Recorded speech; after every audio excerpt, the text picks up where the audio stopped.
Bonjour à tous, voici une petite vidéo pour vous montrer ce que je viens de recevoir de la part d'Airsoft & Co. C'est une commande que j'ai passée il y a quelques jours et qui a été traitée vraiment très rapidement.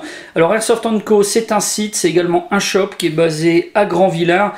Et puis Airsoft & Co, ça m'avait été conseillé par Balbuzard90, donc j'ai pris contact avec Olivier qui est le gérant du site. Je suis tombé sur un passionné qui m'a donné pas mal de conseils, on a pas mal discuté, pas mal échangé. J'étais vraiment très content de faire sa connaissance. Donc sans plus tarder, quelques images du shop, quelques photos, et puis après on va voir ce qu'il y a à l'intérieur de la boîte.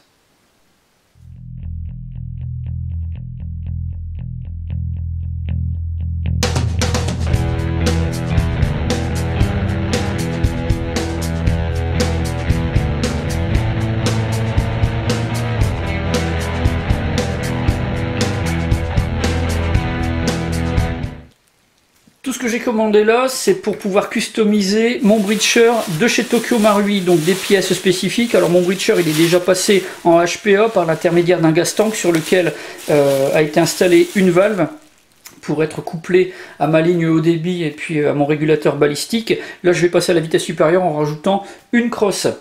Alors le montant de cette commande, 80 € environ, précisément 78,94 € sans les frais de port. Donc pour tout ça, j'ai eu donc la crosse, enfin le tube de crosse, donc Secutor pour lever vitesse, c'est compatible avec le breacher de chez Marui.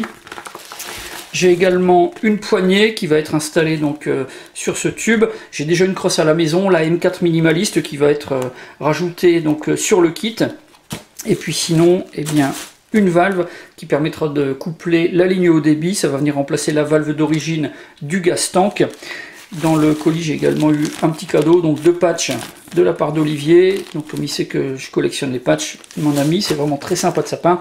Et puis sinon pareil, là c'est offert, c'est pour vous en parler. Donc valve pour le G2 de chez Velites, donc une réplique de fusil à pompe qui à la base ne fonctionne pas comment dire en HPA, mais avec ce petit système on peut passer en HPA, un système qui est fait à la demande, enfin une petite valve qui est faite, fabriquée à la demande donc d'Airsoft & Co et qui est un petit peu mieux adapté donc que d'autres qui sont déjà sur le marché. Ça, je vous en parlerai spécifiquement dans une autre vidéo.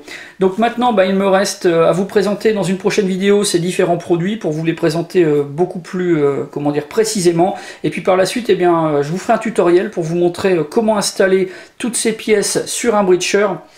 Comment faire ça à la maison. Je serai assisté de Sullivan certainement et puis de Buzz, donc les 2 techniciens chevronnés de mon équipe qui connaissent vraiment très bien le breacher, qui ont de l'outillage adapté, et puis on va pouvoir faire ça tous ensemble pour vous montrer un peu ce qu'il en est, et puis éventuellement vous aider s'il y a quelques difficultés techniques. Donc voilà pour cette vidéo. Encore une fois, un gros merci à Olivier pour tous ses conseils techniques et puis pour comment dire m'avoir permis de trouver sur son site toutes les pièces que je cherchais réunies sans avoir besoin de comment dire de courir à droite à gauche pour réunir le kit. Là on a vraiment le kit qui est complet. Il manque juste, comme je le disais, la crosse qu'il vend également. Moi je l'avais eu sur un autre site, elle était dans mes pièces détachées, donc je vais pouvoir adapter sur ce custom. Donc voilà, je vous donne rendez-vous d'ici quelques jours, d'ici quelques semaines pour ces prochaines vidéos de cette série sur le nouveau custom de mon breacher. En attendant, portez-vous bien et je vous dis à bientôt pour d'autres vidéos.